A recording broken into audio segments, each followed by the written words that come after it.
Do marido, diretamente dos Estados Unidos para o Brasil. Senhoras e senhores, antes de eu anunciar, assista esse vídeo aqui, ó.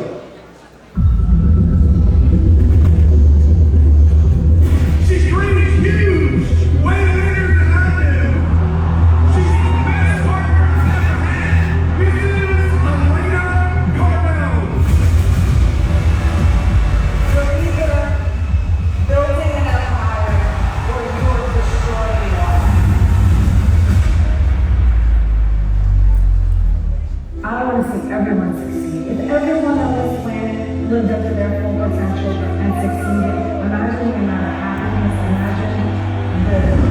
imagine the contribution to the planet if we all lived up to our potential. They say behind every great man is an even greater woman, and that woman is Elena Cardone. This wouldn't be as much fun if I was by myself. I would go home, because I did it by myself. I would go home and say, God, I'm the right person. Instead of having the right person. Wait, are you crying? No. Oh, why are you? I'm just saying. I started off as an actress in Los Angeles. And I am very passionate about making an impact and leaving a legacy and trying to accomplish as much as I can with this little lifetime that I have. Elena has changed my life. I just want to thank you, Elena, for making my life better and richer and magnificent. I don't go by how I feel. I go by my purpose and our mission.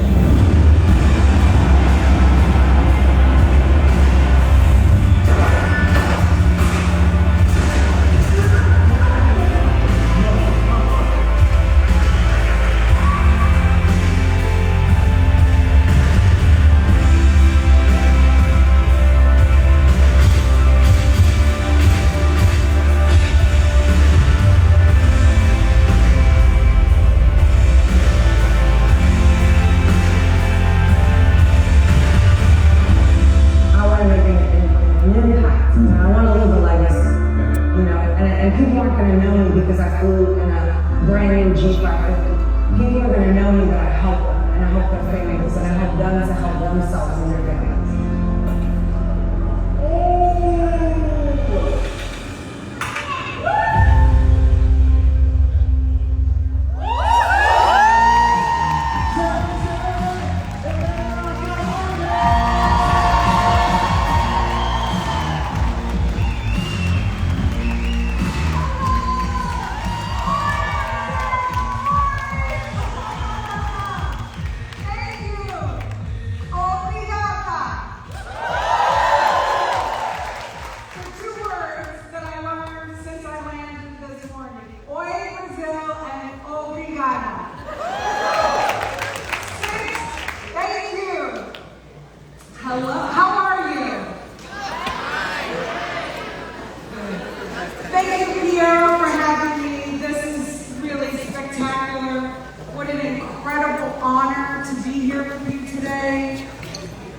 The last time I was in Brazil was because my husband, Grant Cardone, was speaking to you. And now, I'm speaking to you. Girl power,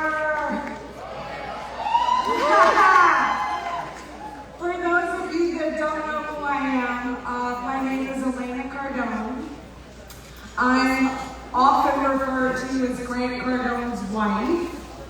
I'm hoping that one day, somebody, somewhere in the world will go up to Grant and say, wait a minute, aren't you Elena Cardone's husband?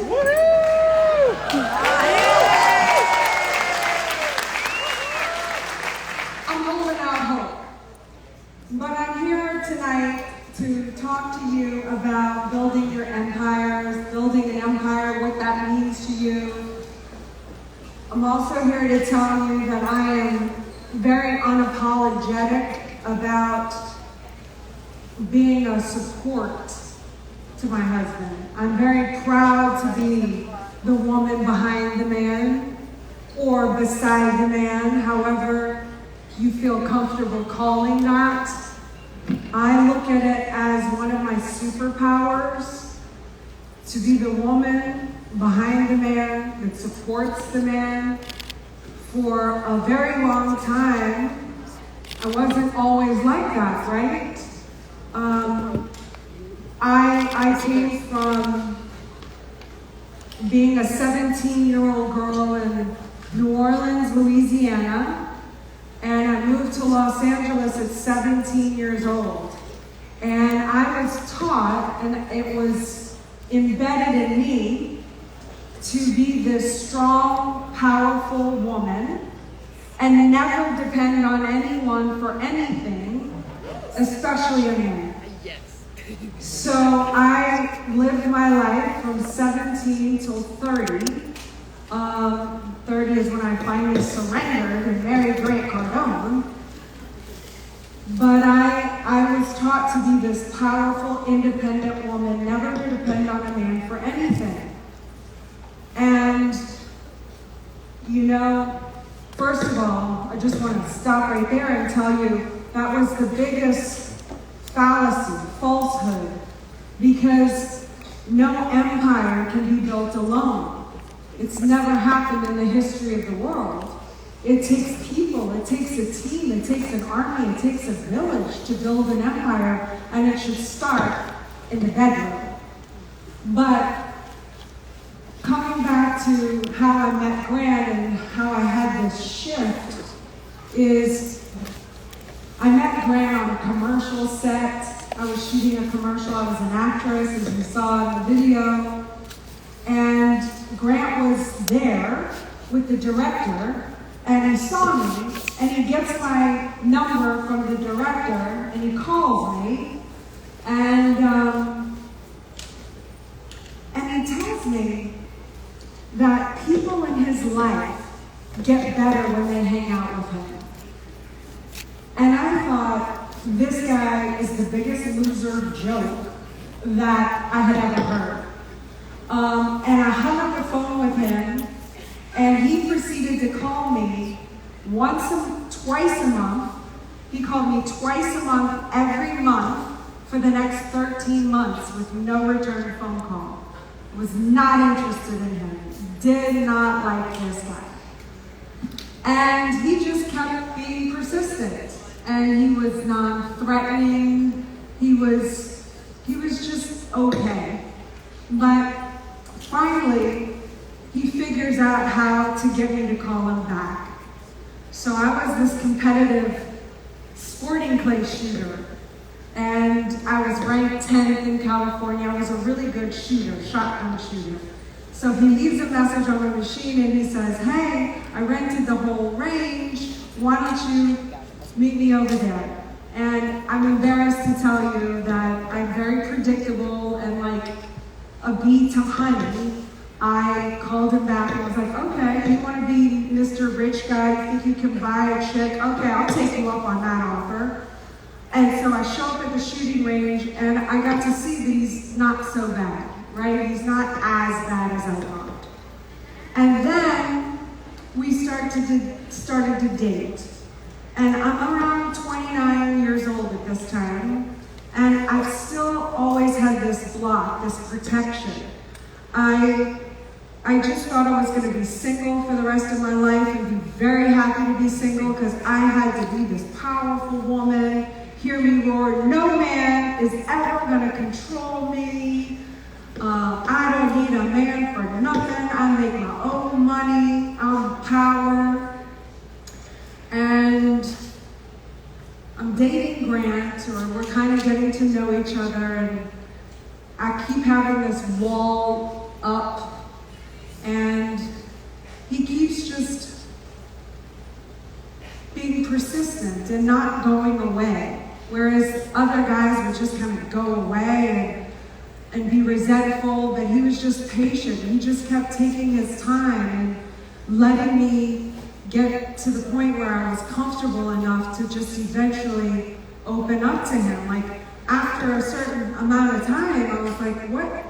This man isn't just after the, I don't know if I can say it here, but he's not after the punani, because he's persisting for too long.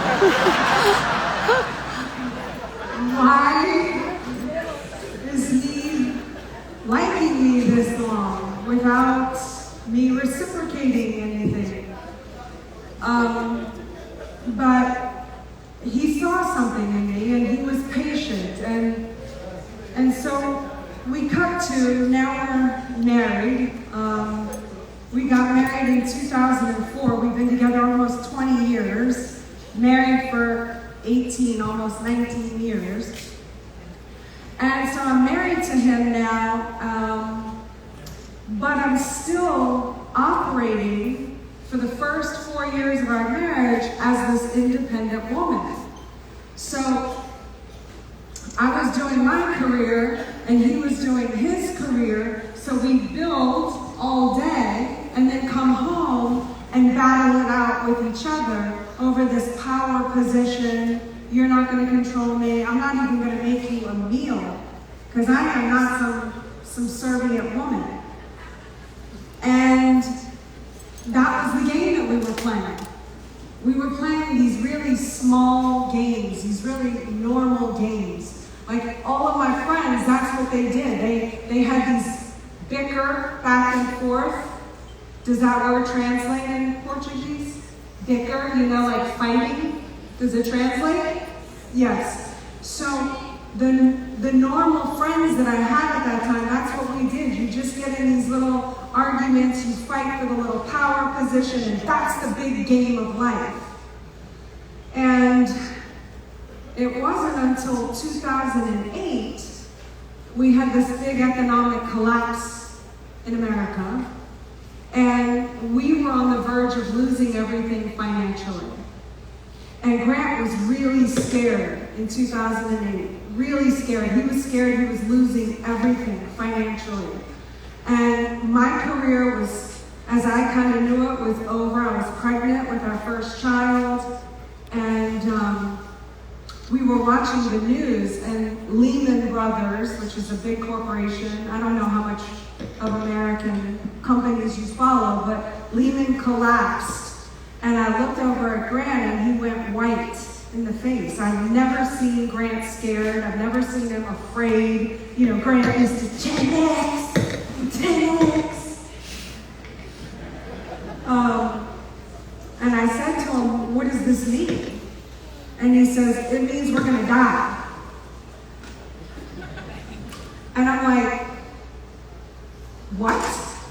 You told me on the first phone conversation, because girls, we remember and retain everything.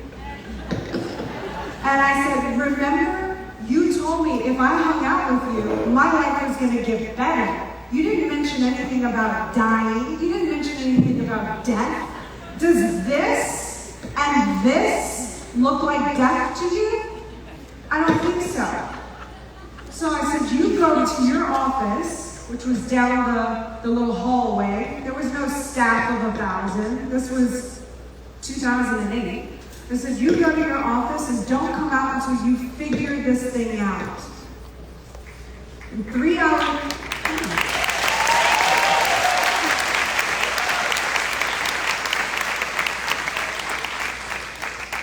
And after 3 hours that he had not come out of his office, I was like, should I bring her some water? Or should I bring her some food? And I was like, no, I have to be tough. I have to be angry. Anyway, 3 hours went by, and he comes out of the room, and he puts a manuscript in my hand. He had written a book. Only Grant can write a book in 3 hours. Takes me 8 months, but Grant, 3 hours. Thank you. That's great. But he puts this manuscript in my hands, and he says, look, this is a book. It's not going to make us rich. But I know what I did wrong, and I'm never going to make you worry about money ever again. And from that point is when I really looked at this man. Dang it, it chokes me up. I looked at this man and I'm like, he will do anything to take care of me and his family. And I looked at it and I thought, wow, we're on the verge of losing everything financially. Why can't I get behind this man and support him? He has done nothing but support and love and protect and take care of me. No matter what wall I pose in front of him, no matter how tough of an exterior I have been, he has always just been this beautiful man that has allowed me to just be me wherever I was at in the relationship. So I looked at that point in 2008 and I said, well, I have an opportunity to support this man. What if I trade in my acting career in order to trade up to this idea of building an empire? And what would that look like? And what would I have to do? And what would we have to do to achieve this? So the very first thing was I had to look at support. And I had to make it right in my own head. First of all, I thought that all these women, these imaginary women that existed in my head, were going to come after me and just hate me for giving up my acting career to support a man. Like, I thought they were going to come chop my head off and parade it around the streets, like disown me for all of womanhood. We're going to disown me. And then stupid, he's just going to cheat on you when you get older. And then what are you going to do? You're going to look stupid. So all this stuff I had to go through in my mind, and I just looked at it and I said, well, if he makes me look stupid, okay, so I suffer a little bit of embarrassment, but I'm not a victim. I'm always going to make it. I'll always land on my own feet. And I got to take responsibility for what I did. Not that it would have been right. And he would be an a-hole if he did cheat on me, but I would have to look at what my responsibility was and why he cheated. Obviously, I would have let something go, right? Because that's the way I look at things. Like, I'm never going to be a victim about anything. So I looked at that, and then I said, okay, well, how horrible is it to support a man? What does it mean to support somebody? And I looked at the definition of the word support. And support in the dictionary, it means there's several definitions. Two stuck out in particular. One is to show active interest in the success of. To show active interest in the success of. Is that a bad thing? Wouldn't you want someone to show active interest in the success of you? How far could you go if somebody showed active interest in the success of you? I can live with that. I was like, dang, that sounds like amazing. And the other definition of support is to bear the weight of. So it's like a support beam. I had this image in my head. It's a support beam. So if I'm going to be the support role, and I am willing to bear the weight of someone as crazy with so much energy and power as a Grant Cardone, and what comes with that entire universe, and bear the weight of being a mother to 2 children, and to also running my own empire, how strong would I have to be to bear the weight of it? Wouldn't I have to be stronger than the Grant Cardone? And I looked at this and I thought, this is why society wants me to feel ashamed? It sounds like a pretty freaking amazing role to be in the support role. That's the badass role. That's the freaking strength, the strong role. So I said, okay, I'll be the support. Now what do we have to do? Now we had to look at how we could get on the same page. So we did 3 things. We figured out who we are as a couple. Like, there's me, and there's Grant's goals and my goals. But who are we as a couple? We had never looked at that before. Are we the winning couple? Are we the fighting couple? Are we the bickering couple? Or are we going to make a difference for the better on this planet? Like, how big can we go? Where are the goals? What are we going to do? So we came together in 2008 for the first time. We had been married for 4 years, and we had never been on the same page, really. So all of a sudden, you know, I'm the visionary in our relationship. And so I thought, okay, Grant, what do you want to do? Grant wants to reach 8 billion people on planet Earth. I thought, okay, that's a big enough goal. I can get behind that. So we're going to reach 8 billion people on planet Earth. We want 8 billion people to be winning from our products and services. So Grant has systems and processes to help people become financially stable, financially free, and financial legacy, right? So we put the goal really big. That's what we want to do. We want to create this mega empire. We want to reach 8 billion people. It was a target that was so insane, that was so crazy, and we're entrepreneurs, so we're crazy enough to think that maybe there's a chance we can make it.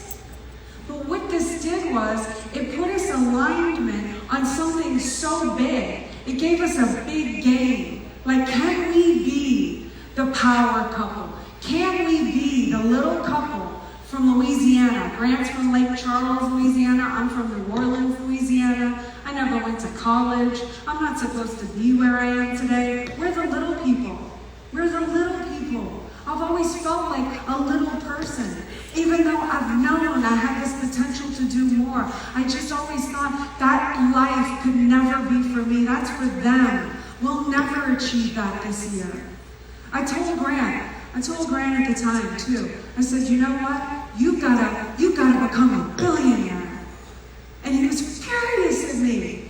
He was so angry. He was like, what are you talking about? When's enough with you? You're not the one that has to go hammer and beat and shove. You're the one that just gets to have all these ideas. A billionaire, I can't hit that this lifetime. Why would you even say that to me? And after I calmed him down a little bit, because I realized I said that a little out of context, I should have opened with, Grant, I'm your biggest fan. And you're a powerful dude. And you have incredible content. And I've met these other billionaires. And they're bullies. And they're not nice. And they close the curtain. And they don't help people. And that's not you. You deserve to help people, to go global, to walk amongst the giants of this planet. And I'm here to help you. I'm here to support you. I'm here for us to achieve these goals and these dreams together, because if you can help 8 billion people, and I created a distraction-free environment where I helped in all the behind-the-scenes operations, if I created that for you so that you could then deliver the content to the masses, I helped you via Grant. I helped you. Your wins are my wins, and his wins are my wins. So I said, you have to become a billionaire, because that is who you are. That's how big you are. And if you play smaller than that, you are in a transgression. You're committing a sin against who you're supposed to be. You're violating your personal values and integrity by even having the thought that you're anything less than that. She kind of got him all like, puffed out his chest a little bit, like, yeah. And it got him thinking that he could actually maybe achieve this thing called a billionaire. Now, I don't need him to be a billionaire, because I don't need things. I don't need a Valentino belt to be me. I don't need a big, beautiful diamond. I love it, by the way. But I don't need that to be me. I'm me. I have my courage, my honor, my integrity, my purpose. I don't need money to be anything special. I am special. So I thank you.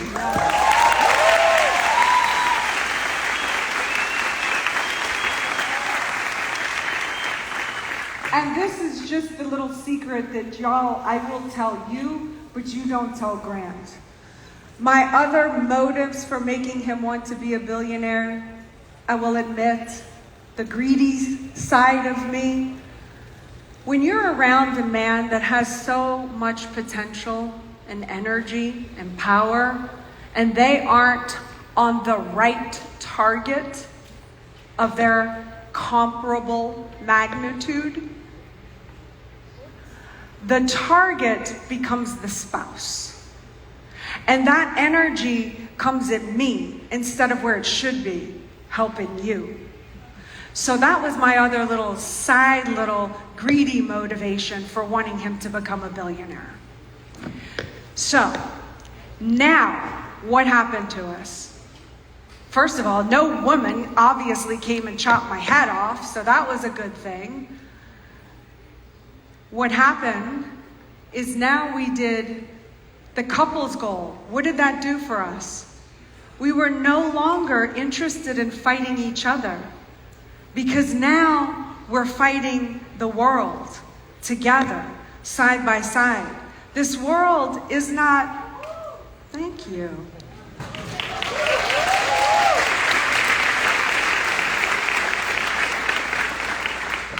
This world is not set up for you to just become a billionaire. You're not going to go home and walk into your kitchen and $1 billion or $1 million or it's not just going to be sitting there. The world isn't set up to just make life easy. It's made of challenges and barriers and no's and blocks.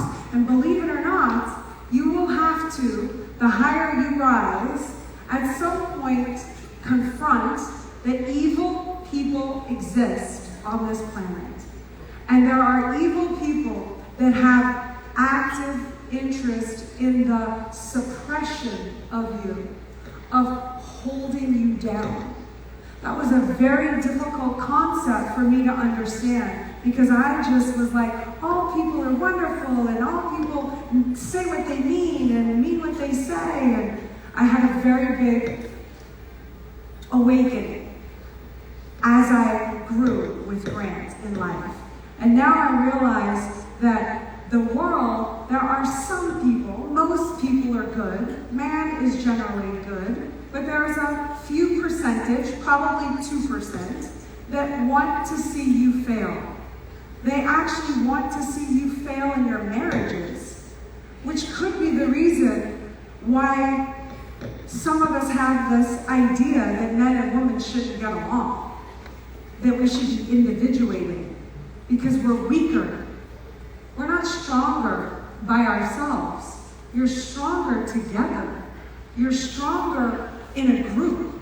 2 or more is stronger than 1 or more. I'll tell you this story really quickly about the Clydesdale horses. Those are the big Budweiser horses, you know, the big horses. One Clydesdale horse can pull 8,000 pounds by himself. 2 Clydesdale horses, side by side, you know, harnessed up, pulling something. How much do you think they can pull? Logically, would tell you 16,000, but that's not the case. They pull 24,000 pounds between the 2 of them. 2 horses, one 8,000, 2 24,000 pounds together. It's 3 times what they could do singularly. Now get this. Those same 2 horses, if they are trained to work in a coordinated effort together, they're trained now. Those same 2 horses can pull 34,000 pounds, 4x, 4 times together. It's strength in numbers. So now, understanding that, we get this big picture, what we're going for, what we want to do. Now we're no longer fighting each other at the end of the day. Well, how can we get there? What do we have to do? What do you need help with?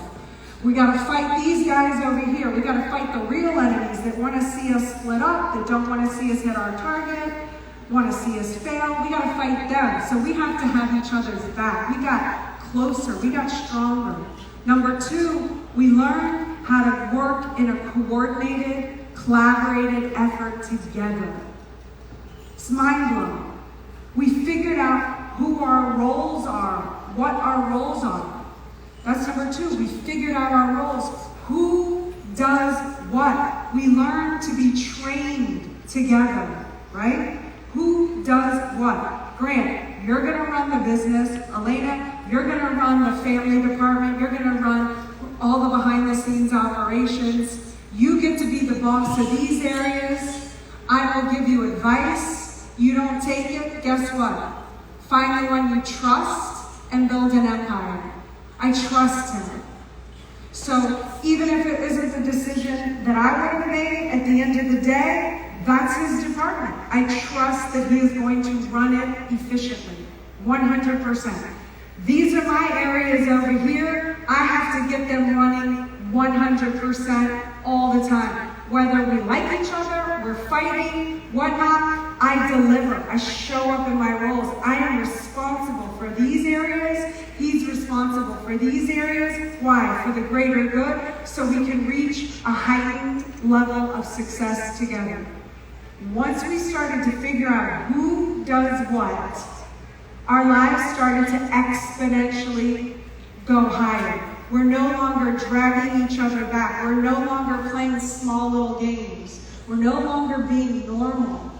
Normal is so terrifying, because when you play normal, you think everything is fine until you wake up and it's not.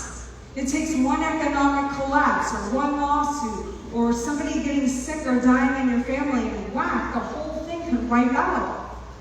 But empires, if you go for scaling and multiplication, if you go for abundance, that's the only thing that can sustain those types of hits. You need abundance in wealth.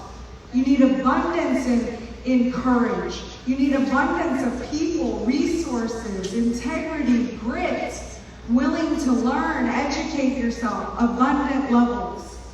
So, 2, we figured out who does what, know our roles, based on strengths and weaknesses, not based on male, female, based on strengths and weaknesses. And the 3rd thing we did was we said we've got to do this thing differently going forward. So what we decided to do was disconnect from the past. So the past leads you up to the present, everybody knows that. But what if you created a future of what you wanted, who your friends are? Does it include a yacht trip, a plane? Does it include your children's health, future? What are your friends like? Are you taking care of your community, your family? What does the big picture look like? Like that picture. Now, how do I, from the future me, who do you want to be? How powerful do you want to be? How much confidence do you want to have? How articulate do you want to be? Who do you want to be in the future? And then reverse engineer into the present. What now do you have to do? What actions do you have to take to become your future self? So, going back to, again, this billionaire mark was just a gauge for us to see if we actually hit $1 billion, then I would be able to say we exchanged our products and our services with enough people that we hit $1 billion. Like that was a gauge. Like how else can I tell? So we looked at that and we said, okay, everything that we had done came from failure, failure, failure. Oh, well, that's not going to work. It didn't work from the past. Oh, if we do this program, that's not going to work because it didn't work the last time. So we said, no, enough of the past. All we do now is go from the future into the present. Game changer. So now we just reverse engineer. What courses do you need to take? Do you need to take a communication course, a finance course? What do you have to do to make yourself become that future self that you want to be? Who do you have to know? Who do you have to get to know? How strong do you have to become? Do you need to work out? What's your energy like? What's your health like? What is all of it like? And then understand that if you go through those actions, then you have the picture. You walk into the life that you want. It doesn't just, let me think about it, humma, no action and it shows up. That's not the way it works. So it's have, do, and then in present time, you can be, right? Be the billionaire. Doesn't mean spend money that you don't have, because billionaires don't do that. They understand about how to do money. So they're not buying like cars to look good and stuff. They know money, they understand money. They think that's stupid. What's he doing? Right? Only when they get to that status do they do things like that. So wear the hat. In this case, the billionaire. What would that person look like? Well, I would always think if I was a billionaire, anyone would take my phone call.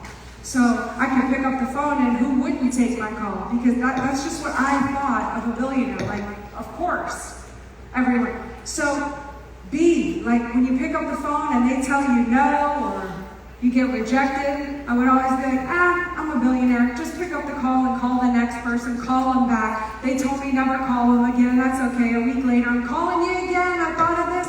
And then, because I had this idea, that's who I am in the future. If that was really you in the future, you really knew you had that life in the future, but then you come into today, would your problems even matter?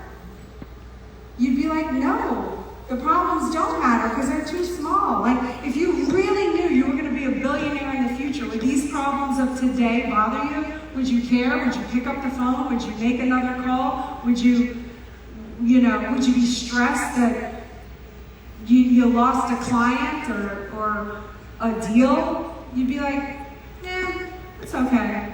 You just go out and recreate more in the pipeline. So those are the three things that we did. We did find out who we are. We're going for a bigger target. Now we're looking from the future into the present.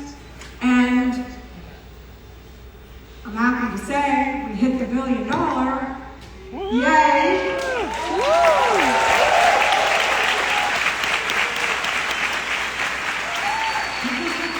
Thank you. And that means a lot to me. When you can celebrate somebody else's success, it means you can celebrate it and see it and have it for yourself. But the real thing about the $1 billion, let me tell you this, it feels good first, let me be honest. It feels real good. Secondly, it was a testament to these two little people that could actually do it. And we made a vow in 2008 that if we were to ever achieve something like that, we were never going to close the curtains. We were always going to be transparent, open, honest, so that all the other, I'm not calling you little people, but in our mind, we said we were going to keep the door and the curtain open for all the other little people. Because when Grant and I were going through that in 2008, there wasn't a CEO of a multi-billion-dollar company telling you the systems and the tools that they use and how to look at money and how to work money. There wasn't the wife of a CEO saying, oh, this is how we work the whole behind-the-scenes operations and this is how we had to take this long 15 years to figure it out. We can shorten that path. We were going to fast track that. We had to hit the $1 billion to be able to get your attention, to be able to have a stage in Brazil. Like, this is a dream come true for me. Thank you.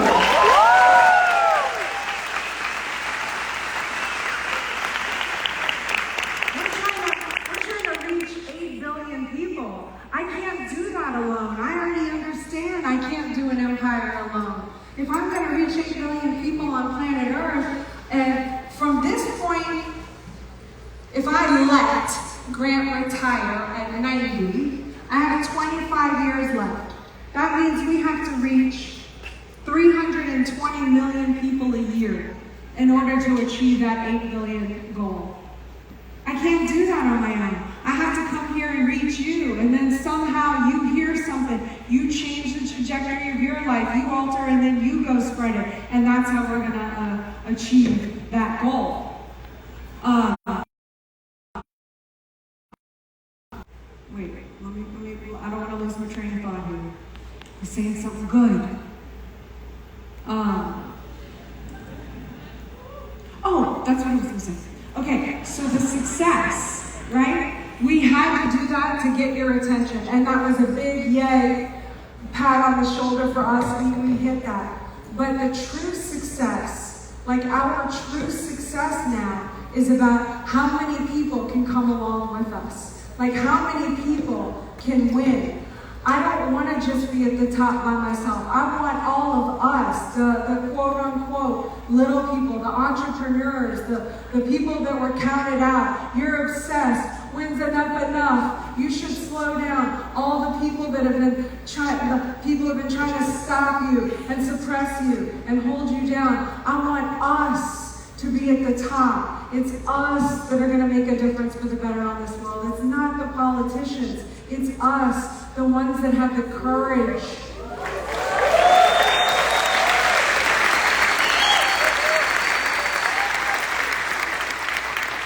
The ones that have the courage and the audacity to make our dreams come true. For me, the greatest act of love is helping somebody else achieve their goals and their dreams. And that's why Grant and I have been so successful, because I'm helping him achieve his goals and his dreams. He's helping me achieve my goals and my dreams. And together we keep falling in love because we keep winning, we keep achieving. And that feels good, but it only feels good if you're winning. We want you winning. So I'm here to tell you that as well as I support Grant, and I'm now very proud of that and unapologetic about that, I'm also here to tell you that yes, I am Elena Cardone, Grant's wife, but my purpose is to restore the family unit on this planet.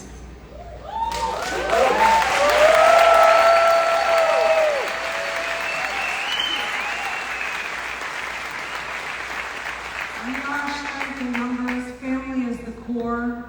And I want to reach out to all of my women out there. You know, it's you that I really want to speak to for a second here, if I can. Gentlemen, let me just tell you this. I love and admire all the men out there who love and protect women and children because you understand our value. Not because you think we're weak, but because you understand our value. So I love all you men. I honor, hats off to all you men. I want to see more women collaborate with you, get on the same page with you.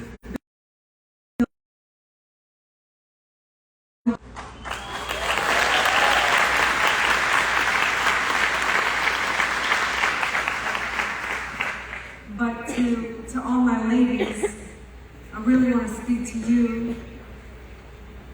I love women. They're just incredible.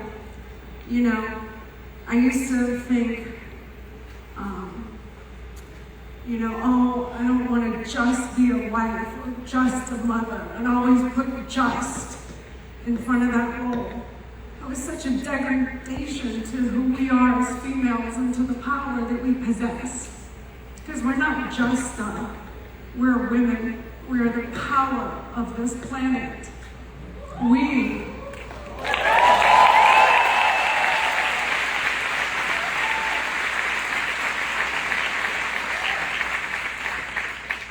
are responsible as mothers, whether we are mothers or not. That is our species as females. That is what we are capable of doing. We are responsible for the continuation of the civilization. Yes. That's how powerful we are. That's what we are responsible for continuing humankind, mankind on this planet. That's not that is the future of the civilization rests in us.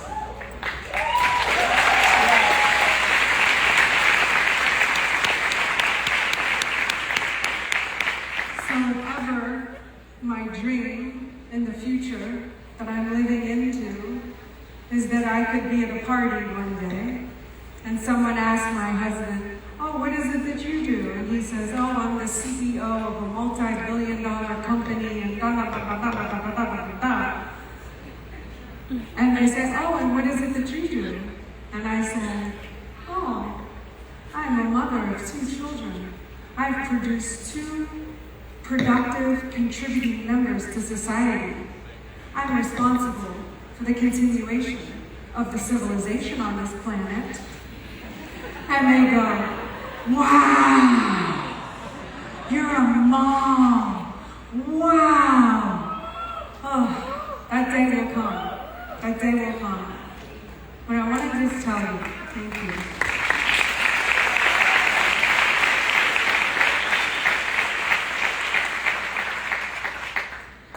I want my ladies to understand what the definition of the word power means. It doesn't mean the CEO of, and I do have my own companies and they do make millions of dollars. I don't make as much as Grant, but I do very well. It doesn't say you're the CEO, you have to make X amount of money. The definition of power in the dictionary means the capacity or the ability to influence the behavior of others. The capacity or the ability to influence the behavior of others is power. And that is who we are, and that is what we possess. And the more that we can have that for ourselves, the more that we can own our power and understand our value to this society, the more we can appreciate ourselves, the better we can become, because we can do it all. It's a pain in the butt and it's not always easy, but that is who we are and we have to own that responsibility. It's us that can do it all. The power of the capacity to influence the behavior of others.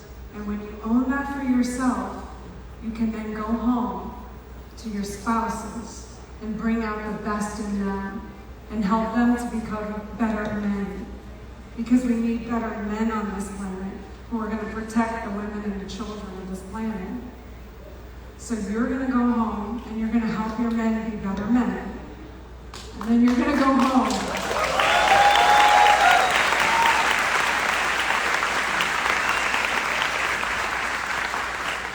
and influence your children and love and care for your children and help them to become productive, happy, contributing members on this planet. And then hopefully you can die feeling like you actually did your job on this planet, which was to make it a better place. Because it's not going to be them, it's up to us. And it's our power, women. It's our power. Do you know that on the deathbed, they've done these surveys globally. This isn't just an American or a Brazilian thing. When people are on their deathbed, they ask for 2 people. They ask for God and their mother. Don't you think that's interesting? That a mother is equated to a God or a deity? A mother, their mother. They want their mother. The mother is like God-like on this planet. We are the creation. We are healing. It's up to us to step up into our power, to stop playing small, to stop thinking small, to stop thinking you have to do everything all by yourself. There's strength and power in numbers. It's okay to depend on your man. It's okay for your man to depend on you. And it's okay to set an example that families can win on this planet. And we can make a difference. Because that is who you are. And that is who we are. So it's time for us to rise up and take our power, our capacity, or the ability to influence the behavior of others, and to not only influence yourself, but please influence your communities, your husbands, your children. Thank you so much.